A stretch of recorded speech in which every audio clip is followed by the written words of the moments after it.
सभी रेल अभ्यर्थियों को नमस्कार। ये वीडियो आप ही लोगों के लिए बनाई जा रही है जिन्होंने रेलवे जॉब के लिए अप्लाई किया है, अप्लाई करने वाले हैं। पिछले वर्ष रेलवे ने बहुत भारी संख्या में 1,54,000 यूथ को एम्प्लॉय किया है दिसंबर 2023 तक, और जिन्हें पदस्थापित कर दिया गया है या आवश्यकता अनुसार उन्हें ट्रेनिंग पे भेज दिया गया है। उन सभी का समायोजन कर लिया गया है और आज के डेट में railway man power optimum level पे है। लेकिन ऐसी बात नहीं है कि और आवश्यकता नहीं है। जिस तरह से रेल का रैपिड ग्रोथ हो रहा है, जिस तरह से क्वांटम ग्रोथ हुआ है, जिस तरह से एक्सपेंशन हो रहा है, और चूंकि एक ये स्टाफ सेंट्रिक ऑर्गेनाइजेशन है तो इसमें स्टाफ की ज़रूरत होती है और हर वर्ष उसी पैमाने पे लोग रिटायर भी करते हैं। इसलिए हर वर्ष हर कैटेगरी में, खासतौर से सेफ्टी कैटेगरी में, तो उसमें तो हम वैकेंसी अफोर्ड ही नहीं कर सकते, तो उनको भरना ही होता है। अभी सभी अभ्यर्थियों के हित में ये निर्णय लिया गया है कि अब कैलेंडर बना के हर साल वैकेंसीज को हम नोटिफाई करेंगे। हर वर्ष नियुक्ति की प्रक्रिया जारी रखेंगे बिना गैप के। जैसी जैसी वैकेंसी होगी, depending on vacancies and requirement of course, तो उसके हिसाब से हम रिक्रूटमेंट करेंगे। ऐसे ही अभी जनवरी के महीने में एएलपी का नोटिफिकेशन हुआ जिसमें 5,696 वैकेंसीज के लिए नोटिफिकेशन निकला है। और जो जनवरी में नोटिफिकेशन हुआ है उसमें हमारा लक्ष्य है कि दिसंबर तक उस पूरे प्रोसेस को कंप्लीट कर लें और दिसंबर में हम एएलपी का 5,696 लोगों का पैनल दे दें। और जैसे ही पैनल वो समाप्त हो, चूँकि ये वैकेंसी एराइज होती रहती है, तो अगले वर्ष के लिए भी हम कैलेंडर जारी कर दें।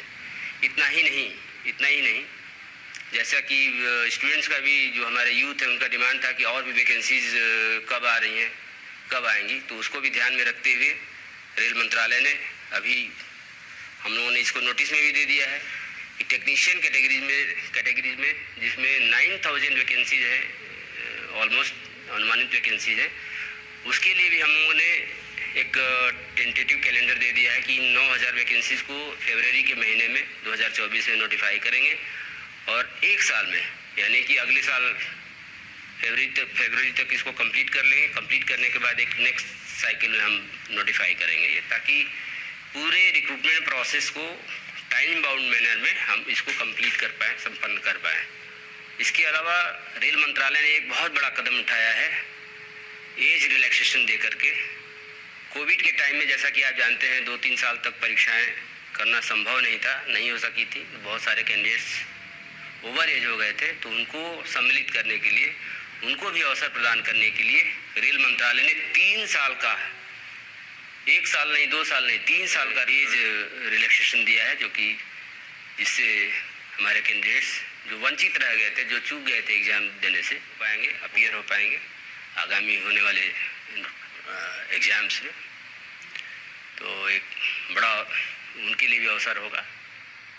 और इस संदर्भ में मैं कुछ और बातें ही बताना चाहूँगा अपने अभ्यर्थियों को कि जब भी नोटिफिकेशन निकलता है तो फॉर्म कैसे भरना है। फॉर्म फिलअप करने से ही आपका एग्ज़ाम शुरू हो जाता है, वहीं से, वो भी पार्ट है एग्ज़ाम देने का। तो बहुत से अभ्यर्थी बाद में बड़े हताश हो जाते हैं कि उनका फॉर्म रिजेक्ट हो गया। तो हम लोगों ने देखा, हम लोगों का अनुभव ये है विगत रिक्रूटमेंट्स में कि बहुत से 5% के करीब ऐसे एप्लीकेशंस रिजेक्ट हो जाते हैं जिनमें प्रॉपर ढंग से सिग्नेचर नहीं किया गया है या प्रॉपर ढंग से फ़ोटो नहीं लगाया गया है।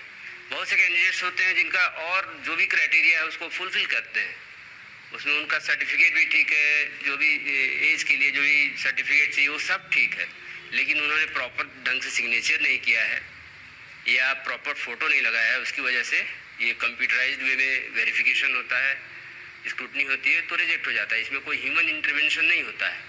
लेकिन बहुत से कैंडिडेट्स हैं जो कैपिटल लेटर में अपना नाम लिख देते हैं सिग्नेचर के नाम पे, या बहुत से कैंडिडेट्स ऐसे होते हैं जो स्मॉल लेटर में ही लिखते हैं लेकिन डिसजॉइंटेड लेटर्स होते हैं।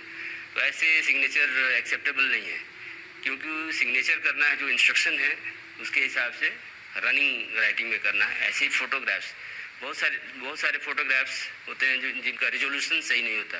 रिजोल्यूशन सही होना चाहिए, ख़राब रिजोल्यूशन होने पे, स्पष्ट नहीं होने पे वो रिजेक्ट हो जाएंगे। ऐसे ही बहुत से कैंडिडेट्स होते हैं जो फुल बॉडी का अपना फोटोग्राफ दे देते हैं, या बहुत से ऐसे कैंडिडेट होते हैं, अभ्यर्थी होते हैं जो सेल्फी दे देते हैं, और ऐसे भी कैंडिडेट्स होते हैं जो ग्रुप में फोटोग्राफ दे देते हैं। वेरीफाई करना बड़ा मुश्किल होता है, और जैसा कि आप जानते हैं आइडेंटिटी और जेन्युइनिटी सबसे इम्पोर्टेंट पार्ट है किसी भी रिक्रूटमेंट प्रोसेस का।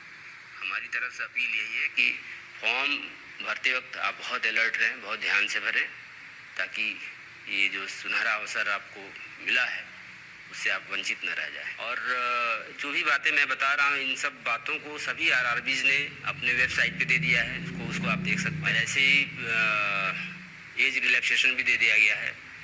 तो हम सभी प्रतिबद्ध हैं, जो भी हम लोगों ने कैलेंडर दिया है, जो भी शेड्यूल दिया है, उसको हम लोग उस लक्ष्य को उसी शेड्यूल के हिसाब से जितना रिक्रूटमेंट है उसको हम कंप्लीट करें।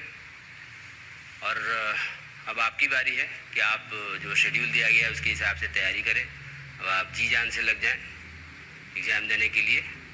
तो मेरी तरफ से, हमारी तरफ से, रेलवे की तरफ से, आरआरबीज की तरफ से आप सभी को ऑल द बेस्ट।